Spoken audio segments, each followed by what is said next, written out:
ہمارے چینل میں خوش آمدید۔ چلیں شروع کرتے ہیں آج کی کہانی۔ دوپہر سخت گرمی میں سگریٹ کو کش لگاتا اپنی خالی جیب کا رونا روتے ہوئے میں اپنے دوست کی بائک پر گھر واپس آ رہا تھا۔ تبھی میری نظر محلے کے خالی مکان پر پڑی جو اب خالی نہیں رہا تھا۔ وہاں پر سرخ آنچل لہلہا رہا تھا۔ ایک خوبصورت لڑکی کا سایہ نظر آیا۔ میں نے ایک نظر اسے دیکھ کر اپنی نگاہیں پھیر دیں، کیونکہ میں ابھی نیا نیا اس محلے میں آیا تھا اور اکیلا رہتا تھا۔ کوانوں کو تو یوں بھی مکان کم ہی ملتے ہیں، اب بھی کوئی ایسی ویسی حرکت ہو جاتی تو انہوں نے میرا سامان ایک کال پر مجھے محلے سے باہر کرنا تھا۔ اسی لیے شرافت اسی میں تھی کہ میں اپنی نگاہیں پھیر کر اپنے گھر میں گھس جاؤں۔ دوست سے مصافحہ کرتے میں اپنے گھر میں جا گھسا۔ مہینے کا آخر چل رہا تھا، خالی جیب سے خالی پیٹ ہی واپس آیا تھا۔ جیسے کسی گھر میں اکیلی رہتی لڑکی کا کردار مشکوک ہوتا ہے، ویسے ہی گھر میں رہتا اکیلا مرد بھی احتیاط برتتا ہے۔ میرے ذہن میں پھر سے وہ سرخ آنچل لہرایا۔ میں شروع ہی سے ہوں اکیلا نہیں رہتا تھا، میری بھی ایک کہانی تھی، میرا بھی ایک خاندان تھا، لوگوں کا ہجوم تھا جس کے گرد میں کہہ کے لگاتا تھا۔ میرے گھر میں بھی ایک سرخ آنچل لہلہاتا تھا جس کے کہہ مجھے پرسکون کر دیتے تھے۔ اس کی گود میں لیٹ کر میں ڈھیروں باتیں بھی کرتا تھا۔ میں متوسط علاقے سے تعلق رکھتا تھا۔ میری بھی ایک ایسی ہی کہانی ہے۔ میں لاہور کا رہائشی ہوں۔ میں مزدور باپ کا بیٹا تھا۔ میں نے شروع ہی سے زندگی کے وہ رنگ و باپ دیکھے تھے جس نے مجھے شعور دیا تھا۔ میرا نام خادم تھا۔ پہلے زمانوں میں ملتے جلتے نام رکھنے کے چکر میں حامد کے ساتھ جڑواں بھائی کو خادم کہہ کر بلایا جاتا تھا۔ میری اماں تو ہم دونوں بیٹوں کے صدقے واری جاتی تھی۔ کہنے لگی ایک اپنے باپ کا دایاں بازو بنے گا تو دوسرا بایاں بازو۔ ہمارا باپ صبح مزدوری پر نکل جاتا اور شام کو بیچارہ گھر لوٹ کر واپس آتا۔ ہمیں دیکھ کر اس کے چہرے پر مسکراہٹ آ جاتی تھی۔ دن بھر کی ساری تھکان اتر جاتی تھی۔ کہنے لگے میرے یہ دو شیر ببر بیٹے جو میرے ساری تھکان اتار دیتے ہیں، مجھے جوان محسوس کرواتے ہیں، میں ان کا بڑا ہاتھ ہے، بہت جلدی مجھے بٹھا کر کھلانے والے ہیں۔ اماں بھی ان کی تائید میں سر ہلاتی تھی۔ ابا ریلوے اسٹیشن پر کام کرتے تھے۔ وہ جب واپس آتے تو انہوں نے وہاں کا یونیفارم پہنا ہوتا۔ ابا کی شروع ہی سے روٹین رہی تھی، وہ صبح گھر سے نکلتا اور شام کو گھر واپس آتا۔ آتے وقت اس کے ہاتھ میں سبزی اور پھلوں کے شاپر بھی ہوتے جس کو وہ اماں کی طرف بڑھا دیتا۔ ہم بڑے شوق سے ابا کے آنے کا انتظار کرتے تھے۔ شام کے وقت گرنے والی بجلی کے جھٹکے کا اثر اب تک برقرار تھا۔ اس تیز جھٹکے سے کمزور وجود کی بنیاد ہی لرز گئی تھی۔ اس کمزور بنیاد کے سہارے وہ کتنی ہی دیر استقامت کے ساتھ زمین پر ایستادہ رہ سکتا تھا۔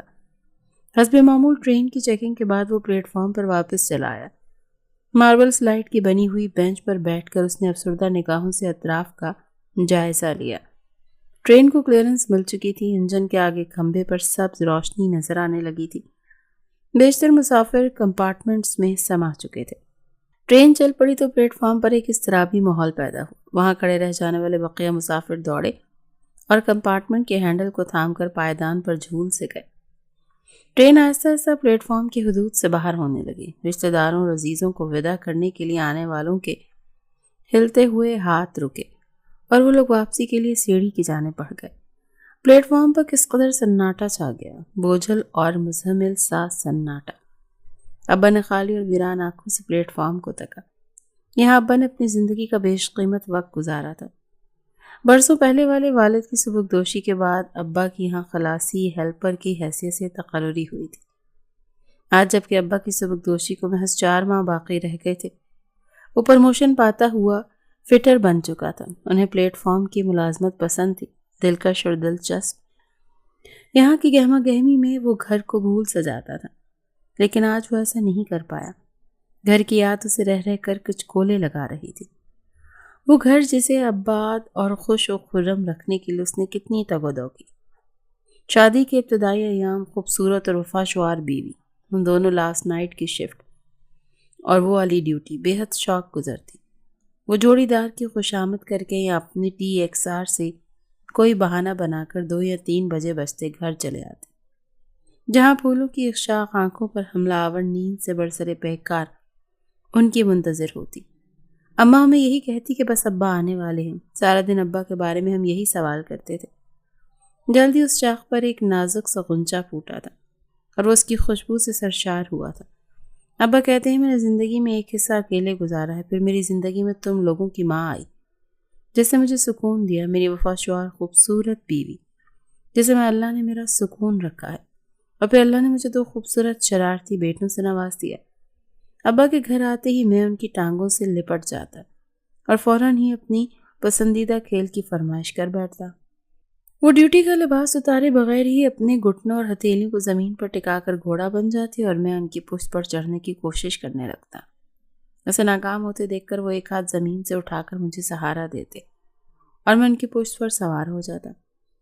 اب ان کے شانوں کو اپنے ہاتھوں سے پکڑتے ہوئے خوشی سے قلقاریاں مارتا، آوازیں نکال کر ابا کی پشت پر بڑے شوق سے سواری کرتا۔ ہماری خوبصورت ہنسی کو دیکھتے ہی جسم میں ڈھیر سارے توانائی بھر جاتی اور وہ گھوڑا بنا ہوا کمرے کا چکر لگانے لگتا۔ کافی دیر بعد میں کمرے کا چکر لگاتے لگاتے جسے تھک سا جاتا تو ان کی گردن میں اپنے ننھے بازوں کو حمائل کرتے ہوئے گہری محبت اور معصومیت سے کہتا، پاپا مل جائیے، اور اس کے جسم میں بریک لگ جاتی۔ لمبی اور تھکی ہوئی سانس چھوڑتے ہوئے اپنے ہاتھوں کو آگے کی جانب بڑھاتا اور اپنے پیروں کو آہستہ آہستہ پیچھے کی طرف سرکاتے ہوئے پیٹ کے بل زمین پر سیدھا لیٹ جاتا۔ بالکل خاموشی اور بے حرکت۔ اس وقت اس بے حد راحت محسوس ہوتی۔ اس کا جی چاہتا کہ وہ دیر تک اسی طرح پڑا رہے، لیکن اس کی خاموشی اور بے حرکتی سے میں جلد ہی اکتا جاتا تھا۔ میں ان سے ہر بات کہتا تھا، میں ان کی پشت سے اتر کر اس کے سر کے پاس آتا اور اس کے چہرے کو پیار سے سہلاتے ہوئے ہمک کر کہتا۔ یہ ہمارے روز کا کھیل ہوتا تھا جس کو اب بڑی خوشی سے کھیلتے تھے۔ ہم ابا کی پشت پر سواری کرتے، انہیں گھوڑا بنا کر پورے گھر میں گھماتے۔ 2 کمروں کا یہ مکان بھی ہمیں ریلوے اسٹیشن کی طرف سے دیا گیا تھا۔ اب باقی کہنے لگے کہ آج میں انہیں پشت پر سواری کروا رہا، کل میں ان کی پشت پر سواری کروں گا۔ اماں ہنس دیتی، یہ گھر نہیں ایک جنت ہے جہاں ہم ہنسی خوشی رہ رہے تھے۔ پلیز جنت کو نظر لگ گئی اور حامد اپنے ساتھ یہاں کی ساری خوشیاں بہا کر لے گیا۔ حامد شروع سے ہی ضدی طبیعت کا مالک تھا۔ وہ جس چیز کے بارے میں تجسس یا ضد کر لیتا وہ اسے حاصل کر کے ہی رہتا تھا، پھر شاید اسے اس کو حاصل کرنے کے لیے نقصان ہی کیوں نہ اٹھانا پڑے۔ دھیرے دھیرے وقت کی چکی نے اپنا کام دکھانا شروع کیا اور غربت بڑھتی ہی چلی گئی۔ وہ اکیلا کمانے والا تھا، اس کی تنخواہ سے جو کمائی ہوتی تھی وہ اماں کے ہاتھ میں لا کر رکھ دیتا تھا۔ اماں نے ہمیں محلے کی ایک ٹیوشن میں ڈال رکھا تھا جہاں ہم دونوں بھائی پڑھنے کے لیے جاتے تھے۔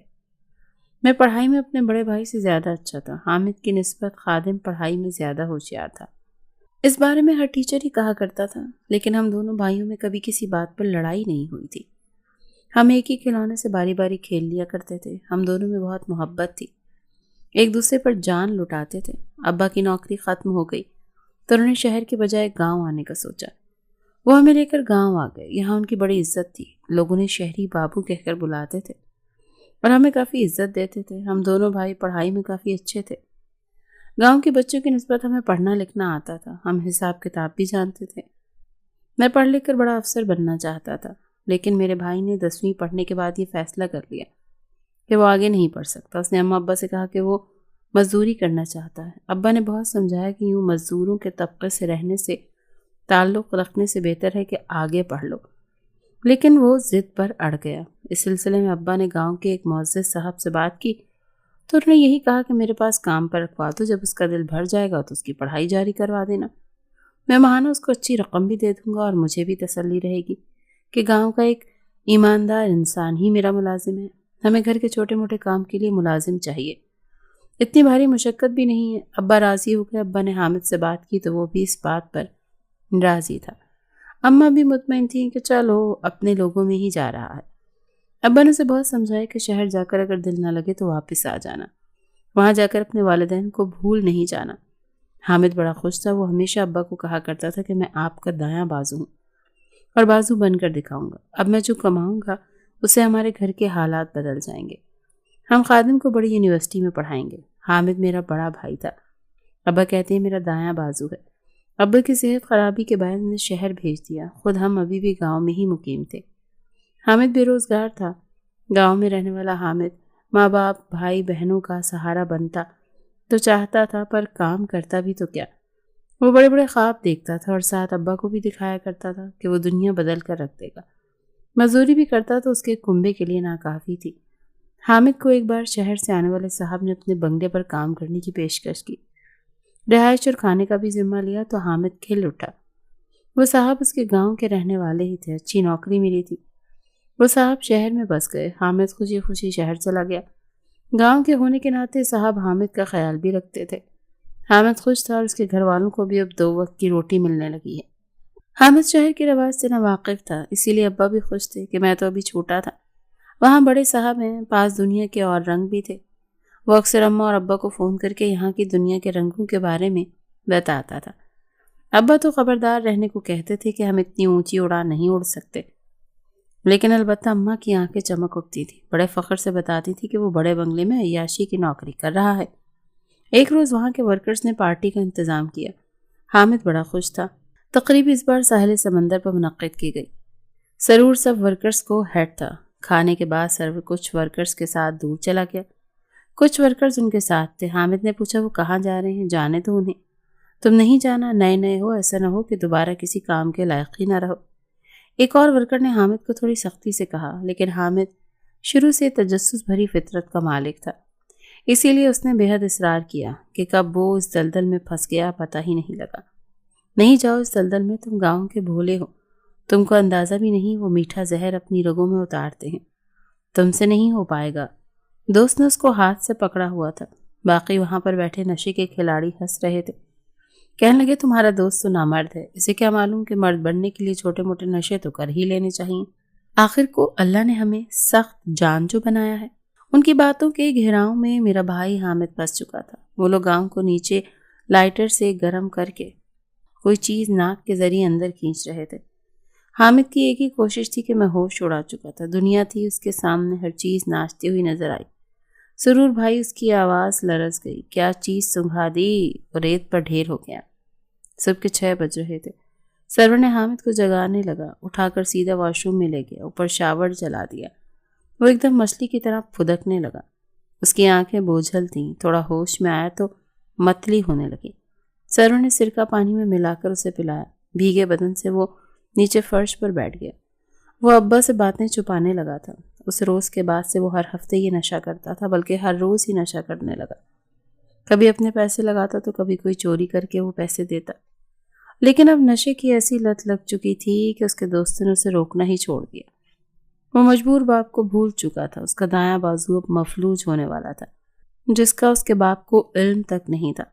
دھیرے دھیرے وہ باپ ہی مفلوج ہو جاتا اور وہاں نشوں میں لگ گیا، اور نشوں میں اتنا آگے چلا گیا کہ اپنے نشے کو پورا کرنے کے لیے وہ چھوٹی موٹی چوریاں بھی کرنے لگا۔ جس کا علم اس کے صاحب کو ہوا تو اس نے اسے نوکری سے نکال دیا۔ ابا کو اس بات کا علم ہوا تو بہت صدمے میں چلے گئے۔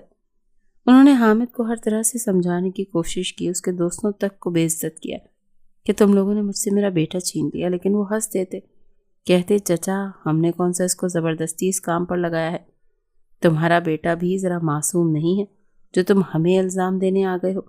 اپنے بیٹے کی حرکتیں دیکھ لو، ویسے بھی گندے تالاب میں رہتے مچھلی بھی کب تک پاکیزہ رہتی۔ بھائی کو بھی شہر کی ہوائیں لگ گئی تھی، اماں تو رونے لگی تھی، خود کو کوس رہی تھی جب انہوں نے اسے شہر بھیجنے کا فیصلہ کیا۔ وہ تو چاہتی تھی کہ وہ اپنی زندگی سنوار لے گا، لیکن یہاں تو لوگوں کی باتیں سننے کو مل رہی تھی۔ ابا نے صاحب سے معافی مانگی اور کہا کہ میں اپنے بیٹے کی حرکتوں پر شرمندہ ہوں، مجھے نہیں معلوم تھا کہ یہ شہر آ کر ان لوگوں کی صحبت میں پڑ جائے گا۔ حامد کے دوست نے کہا کہ میں نے اسے روکنے کی بہت کوشش کی، اسے سمجھایا بھی کہ تیرا باپ غریب ہے تو ان چکروں میں پڑ جائے گا، تو وہ بیچارہ تو جیتے جی ہی مر جائے گا، لیکن پھر بھی اس نے ان لڑکوں کے کہنے پر نشہ لینا شروع کر دیا اور اس نے رات نشہ لینے لگا۔ نشے کی لت بھی بہت بری ہے۔ اس نشے کو پورا کرنے کے لیے اس نے صاحب کے گھر میں چوریاں کرنا شروع کر دیں۔ اماں نے تو رو رو کر برا حال کر لیا۔ میں نے بھی حامد کو سمجھانے کی بہت کوشش کی تو آگے سے مجھ سے ہی لڑ پڑا، کہنے لگا کہ سب مجھے ہی برا بھلا کہہ رہے ہیں، آخر کو میری بھی زندگی ہے، میں نے بھی اسے جینا ہے، اگر نشہ ہی کر لیتا ہوں تو ان میں سب کا کیا جاتا ہے، اپنے طریقے سے ہی پیسے نشے کے پورے کرتا ہوں، میں نے کبھی کسی سے مانگے تو نہیں ہے۔ وہ لڑتا جھگڑتا اماں ابا سے گھر سے باہر نکل گیا۔ بھائی گھر تو آ گیا تھا، لیکن اماں ابا سے لڑنے لگا تھا، روز اماں سے کسی بات پر الجھ جاتا، اماں اسے سمجھانے کی کوشش کرتی ہے تو وہ ناراض ہو کر گھر سے چلا جاتا اور پھر سارا دن آوارہ دوستوں کے ساتھ پھرتا۔ کبھی دوستوں کو نشہ کروانا شروع کر دیتا تو کبھی دوست اسے اٹھا کر نشہ کروانے لے جاتے۔ اس واقعے کے بعد تو ابا نڈھال سے ہو گئے تھے، سارا دن کسی سوچ میں ڈوبے رہتے تھے۔ کہتے تھے کہ میرا دایاں بازو مفلوج ہو گیا، پھر مجھے دیکھ کر کہتے تھے کہ تم بھی کیا میرا بایاں بازو مفلوج کر دو گے؟ تو میں نفی میں سر ہلاتا۔ مجھے اپنے بھائی پر بہت غصہ آتا تھا، جس نے والدین کا ذرا خیال نہیں کیا۔ وہ اپنے دوستوں کے ساتھ عیاشی کی زندگی گزار رہا تھا، وہ تو خود سے بھی محبت نہیں کرتا تھا۔ اگر خود سے محبت کرتا ہوتا تو کم از کم اپنا فائدہ تو سوچتا۔ کہاں اماں اس کی نوکری لگ جانے کے بعد اس کی شادی کا سوچ رہی تھی، اور اب تو گلی محلے میں اس نے ہماری عزت ہی خراب کر دی تھی۔ ابا نے اسے پیار محبت اور ڈانٹ کو بہت سمجھانے کی کوشش کی، لیکن پھر وہی نشے کی لت سے اس کا پورا جسم کانپنے لگتا تھا۔ اس کے ہاتھ پاؤں ہل رہے ہوتے تھے، وہ اپنے بس میں نہیں تھا۔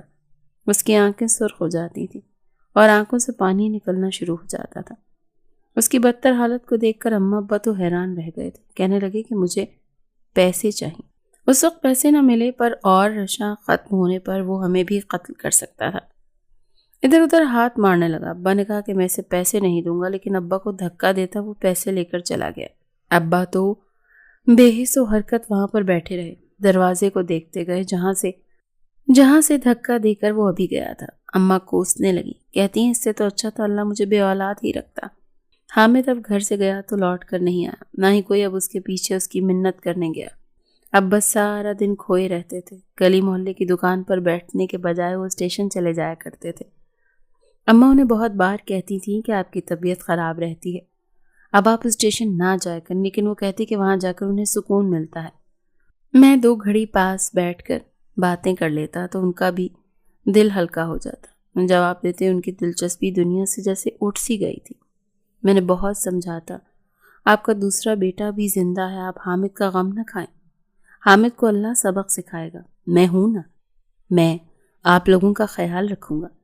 اماں رونے لگ جاتی، کہتی کیسے کوئی اپنے جگر کو بڑا کرے، جان کر دے، یہ خون کے رشتے بڑے ظالم ہوتے ہیں، انہیں آپ بول دینے سے الگ نہیں کر پاتے۔ وہ کافی دیر جا کر اسٹیشن پر بیٹھے رہتے تھے، کہتے تھے مجھے یوں لگتا ہے جے ابھی حامد آ کر کہے گا کہ ابا آپ زندہ ہو جائیں، آپ کا مفلوج حصہ برکت کرنے لگا ہے۔ ان کی باتوں سے میرا دل دکھتا تھا، میں اپنی پڑھائی پر پوری توجہ دے رہا تھا۔ میں کبھی پڑھائی سے کوئی ڈنڈی نہیں مارتا تھا، مجھے پڑھنے لکھنے کا شوق تھا اور میں پڑھ لکھ کر بڑا افسر بننا چاہتا تھا تاکہ اماں ابا کا ہاتھ بٹا سکوں، انہیں شہر لے جا کر انہیں عزت اور سکون کی زندگی دینا چاہتا تھا۔ پھر ایک روز ابا اسٹیشن گئے، انجن نے آخری سیٹی دی اور ٹرین چلنے کے لیے تیار ہوئی۔ ابا نے آنکھیں بند کر کے ایک لمحے کے لیے سوچا اور پھر اپنے گھٹنوں اور ہتھیلیوں کو زمین پر ٹکا کر گھوڑا بن گئے۔ لمبی اور تھکی ہوئی سانس بھرتے ہوئے ابا نے ہاتھوں کو آگے بڑھایا اور اپنے پیروں کو آہستہ آہستہ پیچھے کی طرف سرکاتے ہوئے پیٹھ کے بل لائن پر اسی طرح لیٹ گئے۔ ان کے جسم کا نصف حصہ ٹرین کے نیچے سما گیا۔ ٹرین چل پڑی۔ یہ سوچ کر ان کی آنکھوں میں ڈھیر سارے آنسو آ گئے کہ اس بار ان کا بیٹا کبھی نہیں کہے گا میں کتنا بدنصیب بیٹا تھا کہ ابا کے آخری وقت میں بھی ان کا ساتھ نہ تھا۔ وہ اس دنیا سے روٹ کر چلے گئے، ہم اسی سے اس کو خبر ہی نہ ہوئی تو وہ ہم سے اتنی دور چلے جائیں گے۔ میں چھوٹے بچوں کی طرح دھاڑے مار مار کر رونا چاہتا تھا، لیکن میری سانس سینے میں اٹک گئی تھی، میری آنکھوں کے آگے اندھیرا چھانے لگا تھا۔ مجھے نہیں معلوم کب وہ لوگ انہیں اٹھا کر گھر لائے۔ وہاں موجود لوگوں کا ابا کے گرد رش لگ چکا تھا۔ ابا زندگی کی بازی ہار گئے تھے۔ ہسپتال جانے کے بجائے وہاں کے ایک طبیب نے ابا کی نس پکڑ کر ہاتھ میں چیک کی اور پھر یہ پیغام دے دیا کہ اب اس میں زندگی کی کوئی قوت باقی نہیں رہی۔ ایک بیٹا ہی اپنے باپ کا قاتل تھا۔ یہ قتل اللہ کی عدالت میں لکھا جا چکا تھا۔ اپنے دل کے نہا خانے میں جھانکتے ہوئے جاننا چاہا کہ ابا کے دل میں جو اپنے بیٹے کے لیے محبت اور شفقت کا دریا کبھی معجزن تھا، کیا وقت کی تمازت نے اسے بالکل خشک کر دیا؟ جلدی کہیں دور سے دریا کی لہروں کا شور سنائی دینے لگا۔ آہستہ آہستہ بالکل نامحسوس طریقے سے احساس ہوا کہ ابا کے دل میں پھیلا ہوا غم اور غصے کا غبار چھٹتا گیا اور اس کے اندر سے بیٹے کے لیے مختص محبت کی تیز روشنی ابھر آئی۔ میرے پاس تو کوئی کاندھا بھی نہیں تھا جس کے کاندھے پر سر رکھ کر میں رو لیتا، جس کے گلے لگ کر میں 2 آنسو بہا لیتا۔ لوگوں نے کہا کہ اب تم اکیلے بیٹے ہو، تم نے اپنی ماں کا خیال رکھنا ہے۔ اپنے بھائی کی حرکت تو دیکھی ہے، کیونکہ اچھا بھلا شریف انسان تھا تمہارا باپ، ساری زندگی عزت ہی تو کما سکا تھا۔ بڑے بھرم سے کہتا تھا کہ حامد میرا دایاں بازو ہے، اور اب وہ گلی محلے سے گزرتے وقت کہنے لگا تھا کہ میرا دایاں بازو مفلوج ہو گیا۔ اللہ ایسی اولاد کسی کو نہ دے، اور اس قسم کے بیشتر جملے مجھے اس دن سننے کو ملے تھے۔ میرے دل میں حامد کے لیے نفرت کا غبار مزید بھر گیا تھا۔ میں اسے کسی طور پر بھی معاف نہیں کر سکتا تھا۔ وہ میرے باپ کا قاتل تھا۔ اس کو تو اس حد تک ہوش نہ آیا تھا کہ وہ ابا کے آخری رسومات میں شریک ہی ہو جاتا۔ اس وقت نشے میں چور اس کو سب سے زیادہ پیار نشہ ہی تھا۔ حامد نشے میں چور تھا، اور اس کے دوستوں نے اسے بتانے کی بھی کوشش کی کہ اس کے ابا کا انتقال ہو گیا، لیکن اس کا دماغ اس بات کو سمجھنے کے لیے حاضر نہیں تھا۔ جب اسے ہوش آیا تب تک ابا کو دفنایا جا چکا تھا۔ لوگ باتیں بنا رہے تھے، دیکھا ایک بیٹا تو جنازے میں بھی شامل نہ ہو سکا، نشے نے اسے کہیں کا نہیں چھوڑا۔ اماں تو نڈھال سی بیٹھی ہوئی تھی، بار بار میرے گلے لگ کر رونے لگی، کہنے لگی تیرا باپ تیرے بھائی کی وجہ سے مرا ہے، اس کو اس بوجھ نے مار دیا ہے، میں بھی ایک دن مر جاؤں گی۔ ابا کے مرنے کے 10 دن تک حامد گھر نہ آیا۔ اماں کی حالت بھی بگڑتی جا رہی تھی۔ وہ بے ہوشی کی حالت میں کبھی ابا تو کبھی حامد کو پکارتی رہتی تھی، کہتی تھی کہ تیرے حامد بھائی نے اچھا نہیں کیا۔ کبھی وہ وقت بھی تھا کہ حامد کو اگر اماں سے مار پڑتی تو میں رو پڑتا تھا، کہتا تھا کہ اماں میرے بھائی کو مت مارو۔ اور آج یہ دن بھی تھا کہ میں اپنے بھائی کا چہرہ تک نہیں دیکھنا چاہتا تھا۔ مجھے لگتا تھا کہ یہ جو یتیمی کا داغ مجھے لگا ہے اس میں سارا قصور میرے بھائی کا ہے۔ میں اکیلا ہی انہیں اسپتال کے چکر لگوا رہا تھا، کبھی اسپتال جاتا کبھی گھر آتا۔ ابا کے کل بھی میں نے اکیلے نے ہی بھگتائے تھے۔ جو آتا یہی کہتا کہ اب حامد کو یہاں نہیں رکھا، اس کو گھر سے نکال باہر کرنا، اپنی ماں کا خیال تم نے خود ہی رکھنا ہے، وہ تو یہاں بھی تمہارے گھر پر ہی چوری کرے گا، اسی لیے بہتر ہے کہ اسے جینے سے نئی نشے کو گھر سے باہر نکال دیا جائے۔ میں بس اس انتظار میں تھا کہ وہ گھر آئے، اس کا گریبان پکڑ کر پوچھوں کہ آخر اس نے ذرا سا احساس نہ ہوا کہ مرتے ہوئے باپ کو کاندھا ہی دے دے، اس کی قبر پر 2 گھڑی رو ہی لے اور اپنے احساس سے جرم کو قبول کر لے۔ میں انتہائی غصے میں تھا۔ میں نے کہا اماں ایک بار اسے گھر آ لینے دو، اس کو تو میں چھوڑوں گا نہیں۔ ایک رات دیوار کود کر نشے میں چور گھر کے اندر داخل ہوا۔ میں حیرانی سے اس گھر میں داخل ہوتا دیکھ رہا تھا۔ اس وقت تو اپنے ہوش و حواس میں نہیں تھا۔ میں نے اسے گریبان سے پکڑ لیا۔ میں نے کہا بھی کہ تمہاری جرت کیسی ہوئی اس گھر میں داخل ہونے کی، لیکن اس میں ذرا زور نہیں تھا۔ میرے دھکا دینے پر وہ زمین پر گر گیا اور وہیں بے ہوش ہو گیا۔ اماں ہمارا شور سن کر اٹھ کر آ گئی، کہنے لگی تمہارا بھائی ہے، اسے معاف کر دو۔ میں نے کہا میں کیسے معاف کر دوں اس کو، اس نے ہماری عزت کہیں کی نہیں چھوڑی۔ اب بھی یہ دیکھیں نشے میں چور ہے، اسے کسی کی کوئی پرواہ نہیں ہے۔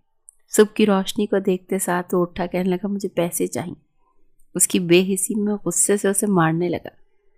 ہم دونوں کو لڑتے دیکھ اماں بھی رونے لگی۔ میں نے کہا وہ باپ جس کی پشت پر تم سواری کرتے تھے اس کی آنکھیں ترس گئیں تو کہ تمہیں دیکھ سکیں کہ تم اس کو اپنی پشت پر سوار کرو۔ اب تو اس کی قبر کی مٹی بھی خشک ہو چکی ہے۔ میں نے بھی اسے ڈھونڈنے کی کوشش نہ کی، اس کے دوستوں کو بتا چکا تھا جب اس کا نشہ پورا ہو جائے تو اسے بتا دینا کہ اس کا باپ مر چکا، قبرستان جا کر 2 گھڑی کھڑے ہو کر دعا ہی مانگے اور اپنے جو جرم کی معافی مانگ لے، وہ معافی کر دے۔ اماں دن رات روتی رہتی تھی، کہتی تھی کہ میرا بیٹا مجھ سے بچھڑ گیا، انہیں کہتا ہے کہ اب وہ واپس نہیں آنے والا، آپ کا یہ بیٹا زندہ ہے، آپ اسے چھوڑ کر کیسے جا سکتے ہیں؟ کہنے لگی کہ تو میرا فرما بردار بیٹا ہے، اللہ تجھے اس کا صلہ ضرور دے گا۔ تو نے مجھ جیسی بوڑھی ماں کو بہت سہارا دیا۔ میں ساری رات اماں کے سرہانے بیٹھا رہتا، انہیں ذرا سی چیز کی ضرورت ہوتی تو فوراً اٹھ جاتا۔ وہ جب ہوش میں آتی تو مجھے دعائیں دینی شروع ہو جاتی تھی، کہتی تھی کہ میرے پاس زیادہ وقت نہیں ہے، میں نے تیرے ابا کے پاس چلے جانا ہے، مجھے فکر ہے کہ تیرے باپ کا دایاں بازو اب اکیلے کیسے زندگی گزارے گا۔ میں نے کہا میں تو آپ دونوں کا خادم ہوں، میرا تو نام ہی خادم ہے، آپ مجھے کیسے چھوڑ کر جا سکتی ہیں؟ آپ میرے لیے اس دنیا میں رک جائیں۔ تو وہ آگے سے مسکرا دیتی، کہنے لگی اب تیرا باپ مجھے لینے آ گیا، میں کیسے رک سکتی ہوں، خود کو میں ویسے بھی تھک چکی ہوں۔ اور پھر وہ واقعی تھک گئی تھی۔ ایک دن چپکے سے مجھ سے منہ موڑ گئی، اکیلے گھر میں مجھے وحشت ہونے لگی۔ اماں کے انتقال کے بعد میں نے بھی ان کی خیر خبر رکھنے کی کوشش نہیں کی۔ وہ تھا تو میرا بھائی، لیکن اس نے میرے گھر کو اجاڑ دیا تھا۔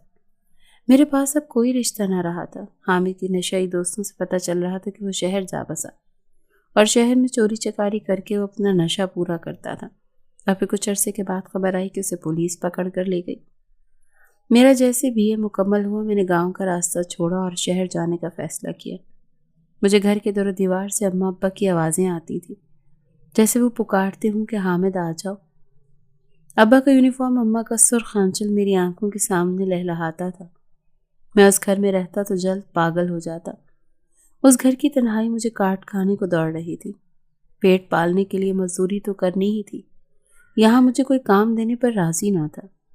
میں نے فیصلہ کیا کہ شہر جا کر نئے لوگوں میں کام کروں گا۔ ویسے بھی چھوٹے بھائی کا تو کوئی قصور نہیں ہے، بڑا اگر نشے میں لگ گیا تو میں کیوں اپنی زندگی کو خراب کروں؟ شہر کی زندگی تو گاؤں سے بھی زیادہ سخت۔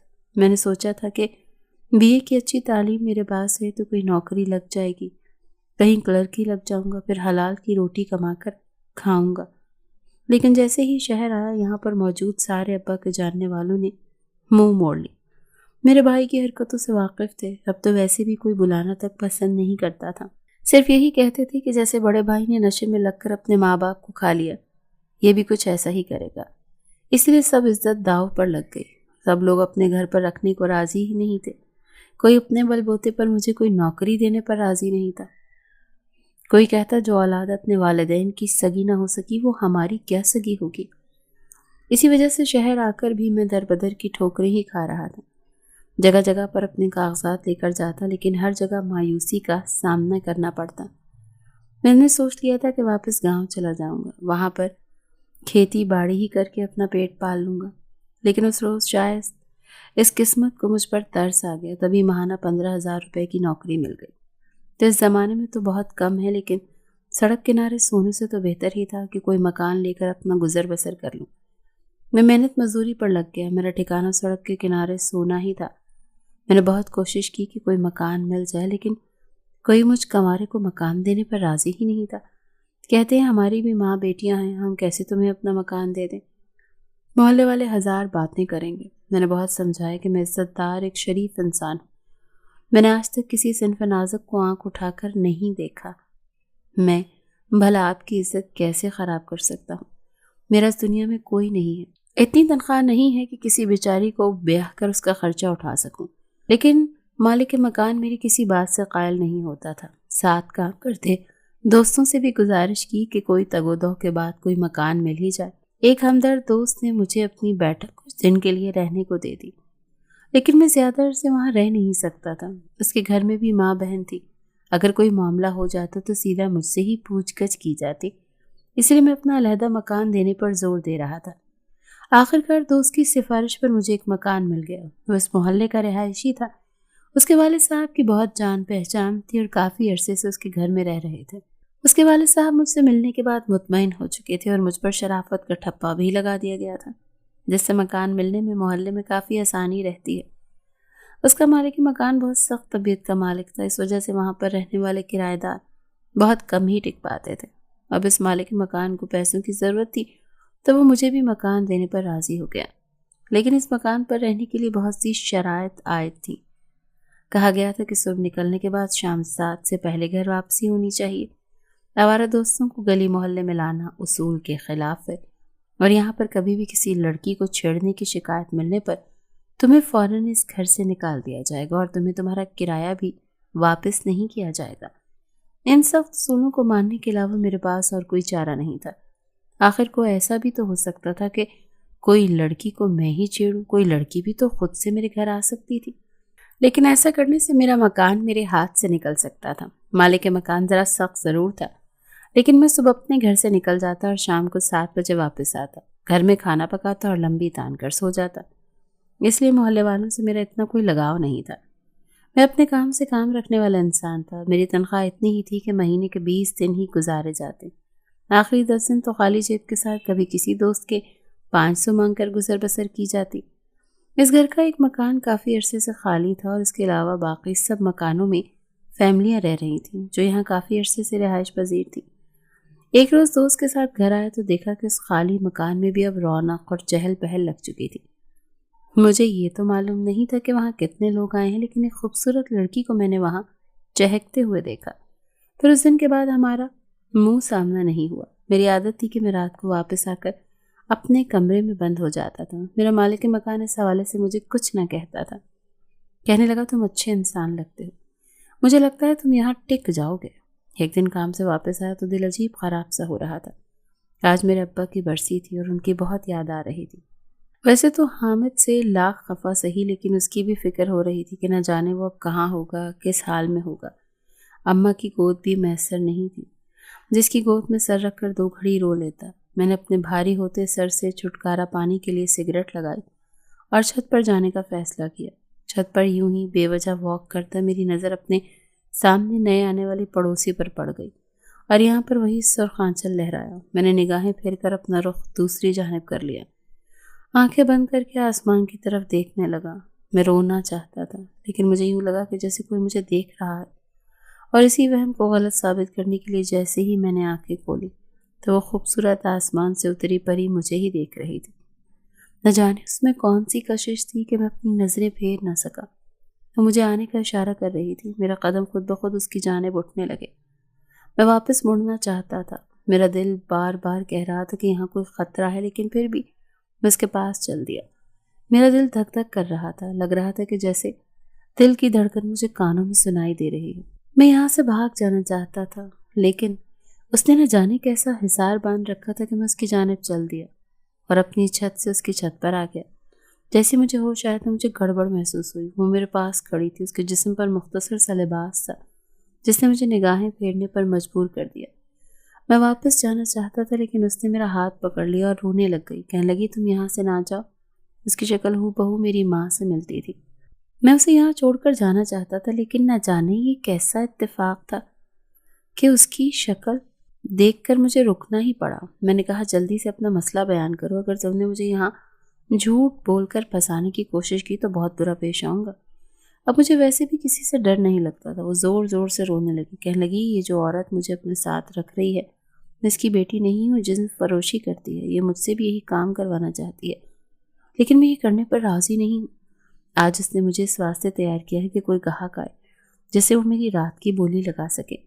میں نے کہا تمہیں مجھے یوں پکڑنے کے بجائے کسی پولیس اسٹیشن میں جانا چاہیے جو تمہاری مدد بھی کر سکے۔ تو کہنے لگی پولیس والے خود اس کے ساتھ ملوث ہیں، وہ تو خود یہاں اپنی راتیں رنگین کرنے آتے ہیں۔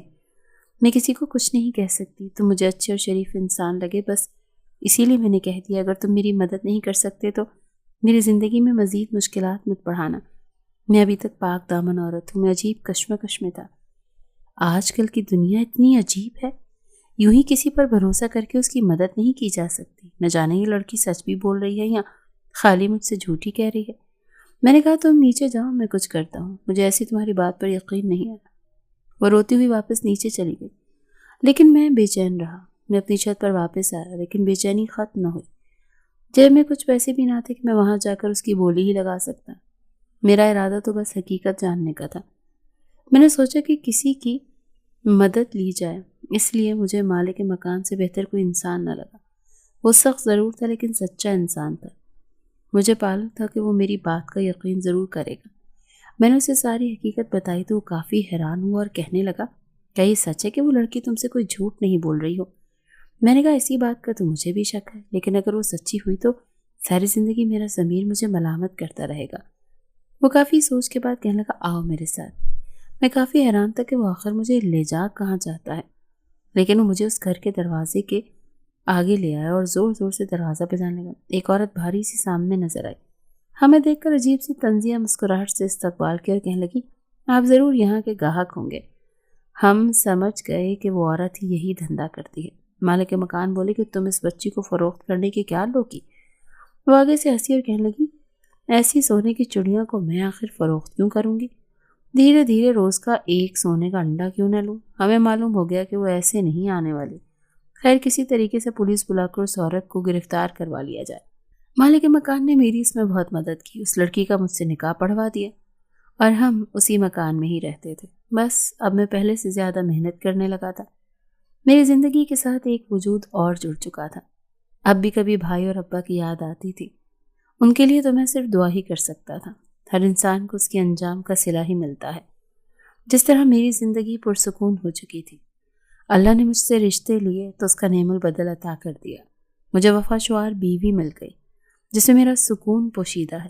حامد کا آج تک کچھ پتہ نہ لگ سکا کہ وہ زندہ بھی ہے یا مر چکا ہے۔